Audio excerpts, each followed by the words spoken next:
Opa, opa, bora, bora. Bom dia, boa tarde, boa noite. Se quiser, né? Se você quiser, o que você preferir. Depende da hora que o cara tá assistindo, mano. Exatamente. É assim. Depende da hora que o cara tá assistindo, você boa tarde, boa noite.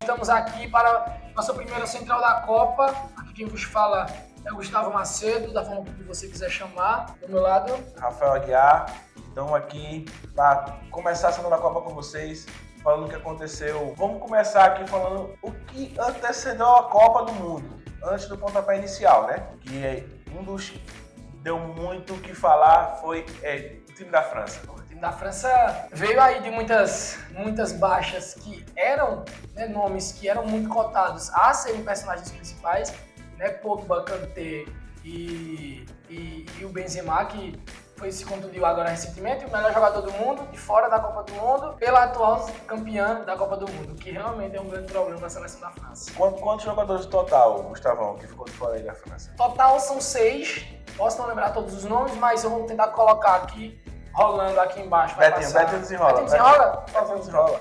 Mas vai passar, alguns jogadores são Mayan, né? Kanté, Pogba, a gente tem o Benzema, a gente tem o Nkunku, que são vários jogadores que postulam muito bem na Champions League, mas que, infelizmente, nesses últimos jogos, nesses últimos momentos, acabaram se contundindo e aí realmente, assim, desfalcaram a França de uma forma abrupta. Gugão, eu digo a você aqui que Benzema foi Miguel. Eu acho que ele olhou, eu vou pra essa Copa não, que barca, eu vou dar o Miguel aqui, deu o Miguel. Eu acredito, viu? Eu sendo ele, faria o mesmo. Quando a gente sabe que ninguém vai pro trabalho, a gente também falta, porque ninguém vai ter o que fazer, né? Mas assim, é muito difícil, tem que olhar pra ele, olhar pelo lado dele. A brincadeira é muito válida, mas o cara é o atual melhor do mundo e com certeza ele não queria ficar fora dessa Copa, porque a Copa de 2018, onde a França é campeã, ele não está presente. E nessa, onde ele acabou de ser eleito melhor do mundo, ele mais uma vez não vai estar presente. Então assim, acho que pra ele andou muito... Acredito, né? Vamos lá. E outro ponto aqui que eu queria falar com você era sobre o VAR. Você acredita que essa Copa do Mundo, o VAR, vai dar tanto o que falar como deu no Campeonato Brasileiro? Tendo em vista que nós temos 2 árbitros brasileiros e eu acho que 6 assistentes trabalhando no VAR, e a gente tendo momentos já nessa Copa, a gente tendo momentos, eu vou dar seu lado, porque o raciocínio me quebrou. Tendo em vista que 2 árbitros do Campeonato Brasileiro, que apitaram o Campeonato Brasileiro, e 6 assistentes que estiveram presentes no VAR, estão hoje atuando na Copa do Mundo, a gente pode ter certeza que pelo menos algumas coisas do Campeonato Brasileiro vão existir. Hoje, o Wilton Pereira Sampaio apitou o jogo. Logo cedo, o Rafael Claus também apitou o jogo, os 3 com as suas assistências todas brasileiras no VAR. Não foram arbitragens ruins, até porque foram jogos fáceis, né? Jogos de uma dimensão menor, mas eu acho que se pegar um jogo complicado, Brasil e Argentina, Brasil e França, Argentina e Alemanha, eu acho que tem tudo para se complicar, como já se complicou o VAR na primeira rodada, no primeiro jogo do Catar e do Equador, no primeiro gol.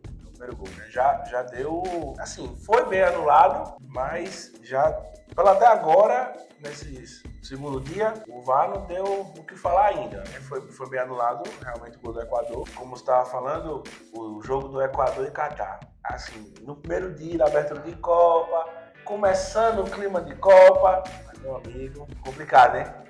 O grande problema de começar a Copa do Mundo com um jogo é que o jogo pode ser fraco, como foi o jogo do Equador e do Catar. Quem salvou o jogo do Equador e do Catar foi o Ener Valencia. E a seleção do Equador, que se mostrou assim, muito mais preparada do que aquilo que eu imaginava que fosse, tendo visto o grupo que é.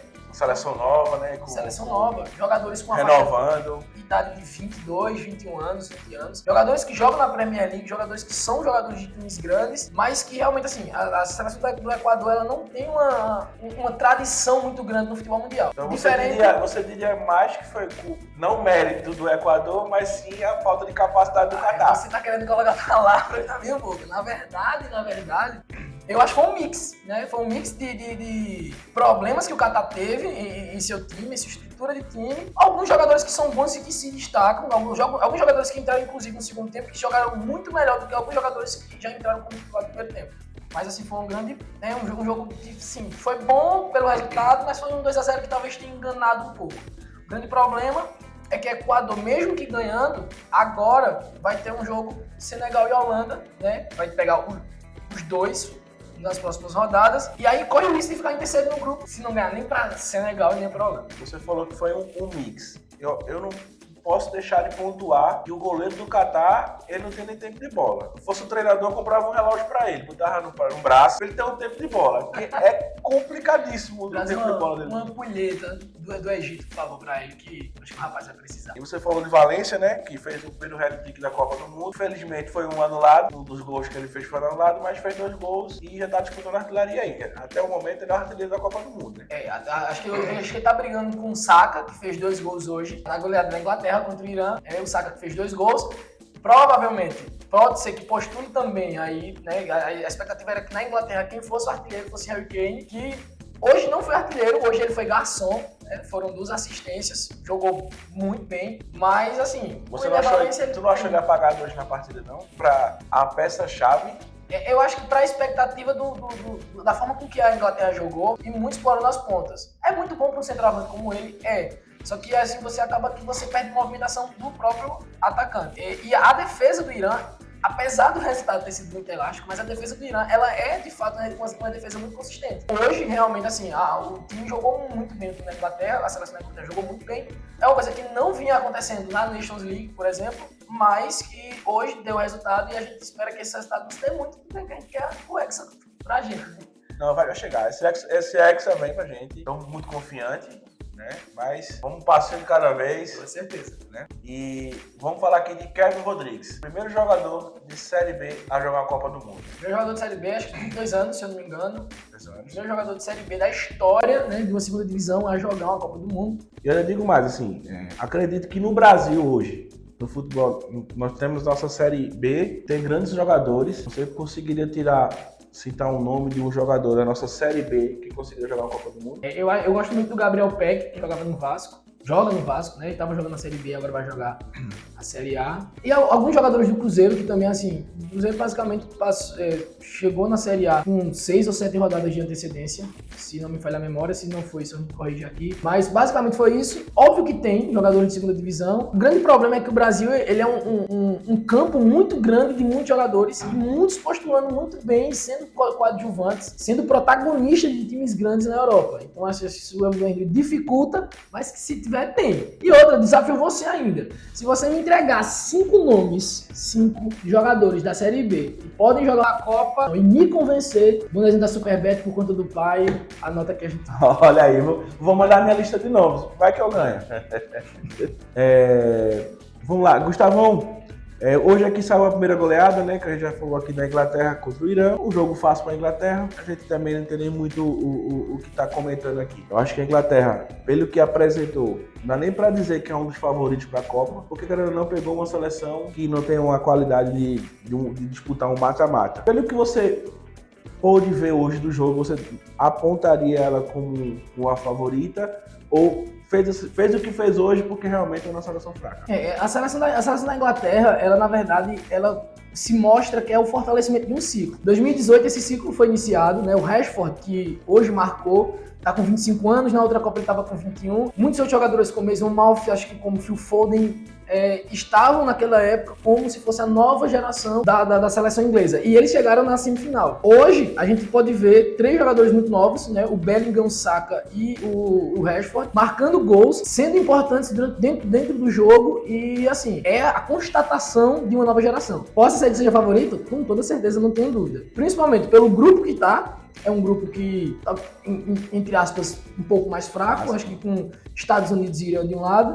Então, assim, tem tudo para chegar como primeiro do grupo e tem tudo para se pegar uma seleção, sei lá, não arrisco nada em dizer que se pegar um Portugal, França ou alguma outra seleção grande, assim, pode ser que elimine, assim, sem muita dificuldade.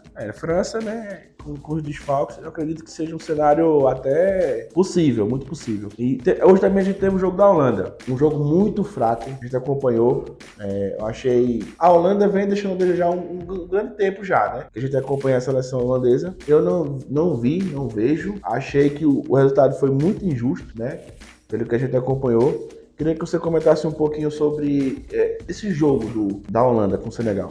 A grande surpresa do jogo da Holanda, na verdade, foi a seleção do Senegal, que apesar de estar sem o seu principal jogador, que é Sadio Mané, mas assim, deu um sufoco imenso na seleção da Holanda.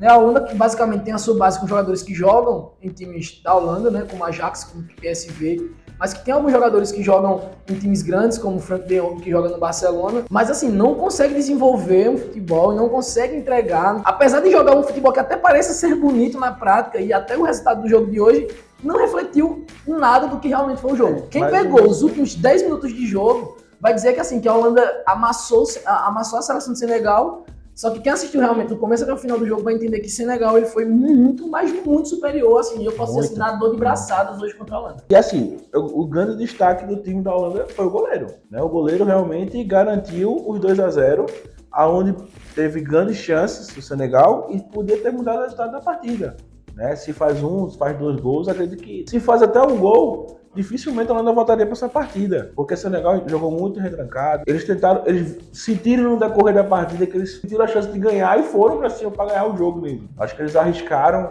a vitória e acabou que deu 2-0. Mas para mim o resultado é muito injusto. O primeiro resultado injusto da Copa até o momento. Eu achava que o resultado injusto da Copa ia sair um pouco mais para frente, eu não imaginava que fosse sair tão agora, mas assim, surpreendeu muito. A seleção do Senegal, Gana ganhou, ele jogou muito, jogou bastante. Inclusive fazer uma ressalva ao jogador que muito educado na Copa do Mundo.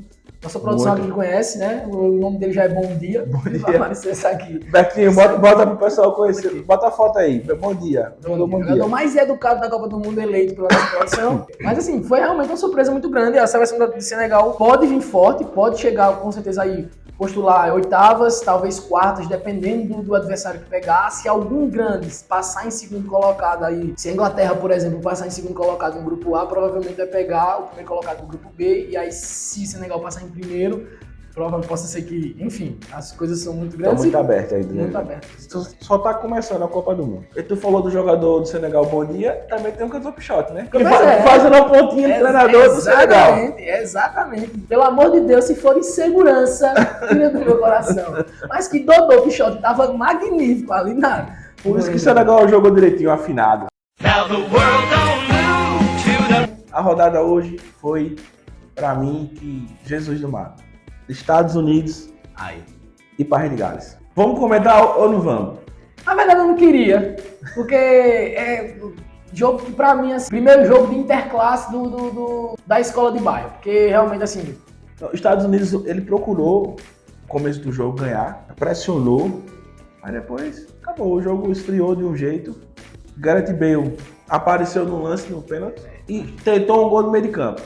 Que se faz, aí muda tudo, né? O cara que faz um gol de meio de campo muda a história de um jogo. Mas tirando isso... Bale, basicamente, a gente sempre espera muito dele, porque na verdade a gente não espera nada da seleção de Gales, mas a gente... Se você tem um grande jogador que tá dentro de um time, e é um jogador que já, sei lá, acho que são 2 ou 3 Champions, e o cara que ganha tanto título e é tão bom quanto dentro de uma seleção que é um pouco mais fraca, a tendência é que ele seja muito destaque. E ele hoje não foi nada destaque, a não ser o pênalti que ele sofreu, bateu e fez o gol. E o gol que ele ia tentar fazer no meio de campo, e aí o cara fez uma falta nele e realmente não se concretizou a jogada. Se ele faz o gol do meio de campo, assim, pode dizer, pode entregar. Por mim, entregava até a taça logo da Copa do Mundo, que fez o que tem de ser feito. Já não podia fazer nada na Copa do Mundo, já tava pago, carimbado pela cara, carimbadíssimo. Então, pessoal, vamos ficar por aqui com a nossa Central da Copa. Amanhã a gente vai ver o que vai acontecer na rodada. acompanhando tudo direitinho. Acompanha a gente nas redes sociais, que a gente está colocando lances,